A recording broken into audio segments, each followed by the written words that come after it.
Welcome to special analysis. నేను రమా మండవ. ఈరోజు అనాలిసిస్లో భాగంగా మనం తీసుకోబోతున్న టాపిక్ ఏంటంటే సినీ నటి జత్వానీని ఏదైతే వేధించిన కేసులో పిఎస్ఆర్ ఆంజనేయులను ఐపీఎస్ ఆంజనేయులను కూడా మాజీ ఇంటెలిజెన్స్ చీఫ్ ఆయన అరెస్ట్ చేయడం జరిగింది ఏపీసీఐడి పోలీసులు.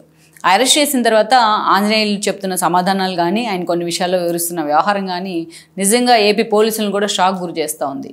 అయితే ఇప్పటికే మనం చూసినట్లయితే ఒక సీనియర్ ఆఫీసర్ ఆయన ఒక ఐపీఎస్ ఆఫీసర్. అయితే అలాంటి ఐపీఎస్ ఆఫీసరు వెనక ముందు ఆలోచన లేకుండా జత్వానీ కేసులో కళ్ళు మూసుకొని మరి ఎలా ఆయన ఆ స్థాయిలో ముందుకు వెళ్ళగలిగారు అంటే ఇక్కడ ఆయన వెనక ఉన్న ఒక మాస్టర్ బ్రెయిన్ ఉంది. ఆ మాస్టర్ బ్రెయిన్ని ఆయన ఫాలో అయ్యే ప్రయత్నం చేశారనేది మనకున్న సమాచారం. ఆ మాస్టర్ బ్రెయిన్ ఎవరో కాదు, సజ్జల రామకృష్ణారెడ్డి. అయితే ఒక సీనియర్ ఐపీఎస్గా ఉండి ఒక ఇంటెలిజెన్స్ ఐజీగా ఉండి గతంలో ఆల్రెడీ ఇంటెలిజెన్స్ ఐజీగా ఉన్న ఏబీ వెంకటేశ్వరరావుని ఆ స్థాయిలో జగన్ సర్కార్ టార్గెట్ చేసింది. అన్ని ఎక్స్పీరియన్స్లు తన కళ్ళెదురుగా కనిపిస్తున్నా అంత సీనియర్ ఆఫీసర్ అయిన ఆంజనేయులు ఎలా పప్పులో కాలేశారు అనేది చాలామందికి అర్థం కాని ప్రశ్న. కేవలం సజ్జల మాట వినటం ద్వారానే ఆయన ఇలా చేశారా అంటే అది నిజంగా అది సెల్ఫ్ గోల్ చేసుకున్నట్టే అవుతుంది. ఎందుకంటే ఒక సుదీర్ఘ కెరీర్, ఒక ఐపీఎస్, ఒక ఐఏఎస్, ఒక సివిల్ సర్వెంట్ ఒక అవ్వాలనేది ఒక లాంగ్ టర్మ్ టార్గెట్. అది ఒక సుదీర్ఘ లక్ష్యం. అది అంత ఈజీగా దాన్ని క్యాచ్ చేసే పరిస్థితి అందరికీ రాదు. అలాంటి ఒక పదవి తనకు వస్తే దాన్ని ఎంత హుందాగా తీసుకోవాలి, తను ఎంత హుందాగా పెట్టుకోవాలి అనేది ఎవరికైనా ఏ సివిల్ సర్వెంట్ అయినా ఫాలో అయ్యే అంశమే. అది కాకుండా లైన్ తప్పి తను పొలిటికల్ లైన్ తీసుకోవాలనుకున్నప్పుడే ఆ మచ్చను తన మీద వేసుకునే ప్రయత్నం చేసుకుంటారు. అది వాళ్ళని నిండా ముంచేసే ప్రయత్నం జరుగుతుంది. దానికి ఒక ఎగ్జాంపుల్ అంటే పిఎస్ఆర్ ఆంజనేయులే. మనం చూసినట్లయితే ఒక సుదీర్ఘ హిస్టరీ ఉంది ఆయనకి. ఒక మంచి ఐపీఎస్ ఆఫీసర్గా తెలంగాణ ఉద్యమ సమయంలో ఉద్యమానికి వ్యతిరేకంగా పనిచేశారు. ఓఈ స్టూడెంట్స్ మీద ఆ రోజున దాడి చేయించారనే ఆరోపణలు కూడా అప్పట్లో వచ్చాయి. ఇక ఆయన విజయవాడ సిపిగా ఉన్న సమయంలో కూడా వంశీ లాంటి వాళ్ళు ఆయనకు వ్యతిరేకంగా చాలా ఇష్యూస్ని తెర మీదకి తీసుకొచ్చారు. ఏకంగా ఛానల్స్లో కూర్చొని పిఎస్ఆర్ ఆంజనేయులకు వ్యతిరేకంగా ఆ రోజు వంశీ లాంటి వాళ్ళు మాట్లాడిన సందర్భాలు ఉన్నాయి. ఆయన మీద ఒక సుదీర్ఘంగా అలిగేషన్స్ చేసిన సందర్భాలు ఉన్నాయి. ఆయన వ్యక్తిగత హన్నానికి పాల్పడిన సందర్భాలు ఉన్నాయి. ఇలా ఎప్పుడూ కూడా ఏదో కాంట్రవర్సీలో ఇరుక్కుంటానే వచ్చారు పిఎస్ఆర్ ఆంజనేయులు. కానీ అంత సీరియస్గా ఆయన పోలీస్ స్టేషన్ గడప ఎక్కిన సందర్భం అయితే లేదు. ఐపీఎస్ హోదాలో ఎక్కారేమో కానీ వ్యక్తిగత ఎలిగేషన్స్తోని కేసులు పెట్టించుకొని ఎక్కిన సందర్భం అయితే ఆయన కెరీర్లో లేదు. అలిగేషన్స్ అయితే వచ్చాయి కొన్ని ఇష్యూస్లో.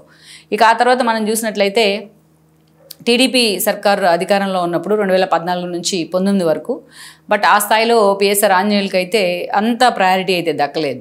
సో ఆ తర్వాత మనం చూసినట్లయితే జగన్మోహన్ రెడ్డి అధికారంలోకి వచ్చిన తర్వాత ఆంజనేయులకి నిజంగానే కీలక పదవి ఇచ్చారు. ఎందుకంటే వైఎస్తోని ఆంజనేయులకు ఒక క్లోజ్ అసోసియేషన్ ఉందనే పేరుంది అప్పట్లో. అటు కాంగ్రెస్తో కూడా సన్నిహిత్య సంబంధాలు ఉన్నాయనే పేరుంది. ఈ క్రమంలోనే ఆయనకు ఇంటెలిజెన్స్ ఐజీ కూడా ఇవ్వడం జరిగింది జగన్మోహన్ రెడ్డి. ఇక్కడ మనం చూసినట్లయితే అత్యంత కీలకంగా ఈరోజు పలు కేసులో ఉన్నారు ఆయన. కేవలం జత్వానీ కేసు ఒకటే కాదు, ఆమెను హింసించిన కేసు ఒకటే కాదు, రఘురామకృష్ణరాజుని తీసుకెళ్లి థ్రెటన్ చేసి హింసించిన కేసులో కూడా కీలకంగా ఉన్నారు ఆంజనేయులు అనేది అప్పటి నుంచి రఘురామకృష్ణరాజు చెప్తూనే వస్తున్నారు తనకు అవకాశం వచ్చినప్పుడల్లా. ఇక జత్వానీ కేసుకి సంబంధించి ఎలాగైతే ఆయన ముంబై నుంచి పట్టుకొచ్చి పోలీసులు ఆయన విశాల్ గున్ని లాంటి వాళ్ళు కానీ అదేవిధంగా ఈయన పిఎస్ఆర్ ఆంజనేయులు కానీ ఇలాంటి వాళ్ళంతా కూడా ఆమెను ఆ స్థాయిలో పూర్తి హెరాస్ చేసే ఒక ప్రయత్నం చేయడం, ఆమెతో పాటు వాళ్ళ పేరెంట్స్ని తీసుకొచ్చి ఏదైతే ఆమెకి ముంబై కేంద్రంగా వచ్చిన ఒక ఇష్యూలో ఆమె ఇన్వాల్వ్ కావడం కానీ అక్కడ ఒక పెద్ద మనిషి మీద ఆమె కేసు పెట్టే ప్రయత్నం చేయడం కానీ, సో వాళ్ళు వైఎస్ఆర్సీపీని అప్రోచ్ అవ్వడం, సజ్జల రామకృష్ణ లాంటి వాళ్ళను, ఆయన కుక్కల విద్యాసాగర్తోనే ఆమె మీద ఒక కేసు పెట్టే ప్రయత్నం చేయడం, ఆ కేసు పట్టుకొని పోలీసులు వెళ్ళి ఆమెను తీసుకురావడం. సో ఇప్పటికే గున్ని లాంటి వాళ్ళు, విశాల్ గున్ని లాంటి వాళ్ళు సస్పెండ్లో కూడా ఉన్నారు దీనికి సంబంధించి. ఇక ఆంజనేయులు కూడా సస్పెండ్లోనే ఉన్నారు దీనికి సంబంధించి. ఇలాంటి సిచ్యువేషన్లో పలువురు ఐపీఎస్లు కూడా సస్పెండ్లో ఉన్నారు. ఇలాంటి సిచ్యువేషన్లో పిఎస్ఆర్ ఆంజనేయులకు సంబంధించి ఎప్పటి నుంచో చర్చ జరుగుతోంది. ఏకంగా మనం చూసినట్లయితే ఆయన సస్పెండ్ అయిన తర్వాత కూడా, సస్పెండ్ అవ్వకముందు కూడా చంద్రబాబు నాయుడిని కలిసే ప్రయత్నం చేశారు ప్రభుత్వం ఏర్పడిన తర్వాత కూటమి సర్కార్. ఇక ఆంజనేయులకు సంబంధించి ఎప్పటి నుంచో ఆయన మీద చర్యలు ఎందుకు తీసుకోవట్లేదనే చర్చ ఉంది. ఈవెన్ జత్వానీ లాంటి వాళ్ళు కూడా ఆ స్థాయిలో డిమాండ్ చేస్తూ కూడా రావడం జరిగింది. సో ఈ క్రమంలోనే ఏకంగా ఆయన అరెస్ట్ చేసే ప్రయత్నం జరిగింది సిఐడి పోలీసులు. అయితే చాలా దర్జాగా నాకు ముందే తెలుసు అరెస్ట్ చేయడం మీరు అన్నట్టుగా ఆయన బిహేవ్ చేస్తున్నప్పటికీ ఇక్కడే ఇంత తెలిసిన ఆంజనేయులు ఎలా పప్పులో కాలేశారనేది ఒక చర్చ. అయితే అసలు మాస్టర్ బ్రెయిన్ సజ్జల రామకృష్ణారెడ్డి అనేది ఇంకోటి. ఈరోజు ఆయనకు సంబంధించిన ఎసెట్స్ కానీ, ఆంజనేయులకు సంబంధించిన ఎసెట్స్ కానీ, లైక్ ఆయన ఉన్న ఫామ్ హౌస్ కూడా, ఆయన ఉన్న విల్లా కూడా ఆ స్థాయిలో ఉంది అనేది ఒక ఎక్స్‌ప్లాయిటేషన్ కానీ, ఆయనకు సంబంధించిన ఆధారాలతో సహా బయటికి దొరకడం కానీ చూసినట్లయితే అటు రాజకీయంగా తనకు లబ్ధి చేకూరుతుందనే ఆలోచనతోనే ఆంజనేయులు అటు సజ్జలతోని కుమ్మక్కయ్యారనేది అందరూ చెప్తున్నమాట. కేవలం సజ్జల రామకృష్ణారెడ్డి మాట వినడం ద్వారా వెనక ముందు ఆలోచన లేకుండా ఆ స్థాయిలో ఒక ఆడపిల్లని తీసుకొచ్చి, హీరోయిన్ సంగతి తర్వాత ముందుగా ఒక మహిళ, ఆ మహిళను తీసుకొచ్చి ఆ స్థాయిలో హెరాస్ చేసిన విషయం గవర్నమెంట్ ఫామ్ అయిన తర్వాత ఏకంగా మీడియాలో కూర్చొని కన్నీళ్లు పెట్టుకున్న విషయం, వాపోయిన విషయం మన అందరికీ తెలిసిందే. ఒక వాంటెడ్లీ ఒక కేసుని క్రియేట్ చేసి ఆమె మీద కేసు పెట్టించి ఒక ప్రతి కేసుని ఒక బ్రహ్మ పదార్థంగా చూపించి రాష్ట్రం పరుగు తీసే ప్రయత్నం కూడా చేసింది వైఎస్ఆర్సీపీ.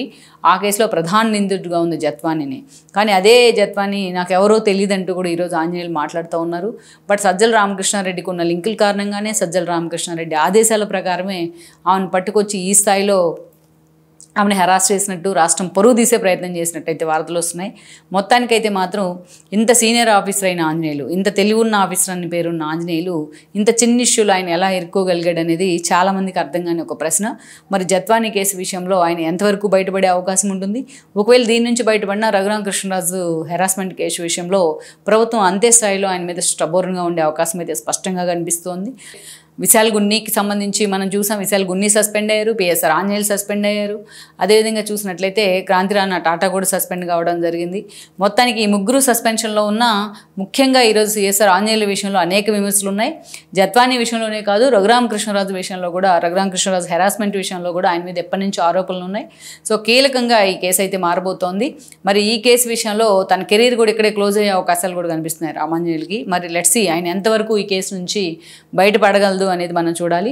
ఇప్పుడు మరి సజ్జల లాంటి వాళ్ళ ముందుండి మరి వాళ్ళ పేర్లు ఆయన బయట పెట్టే ప్రయత్నం చేస్తాడా విజయసాయి రెడ్డి లాగా, లేకపోతే తనకు తానే సిఐడి పోలీసులను ఫేస్ చేసే ప్రయత్నం చేస్తారన్నది కూడా మరి ఈ విషయంలో ఆంజనేయులు నెక్స్ట్ మూవ్ ఎలా ఉంటుంది, ఏపీ సిఐడి అధికారులు నెక్స్ట్ మూవ్ ఎలా ఉంటుంది అనేది కూడా మనం చూడాల్సింది. ఈ వీడియో మీకు నచ్చినట్లయితే please share, like and subscribe.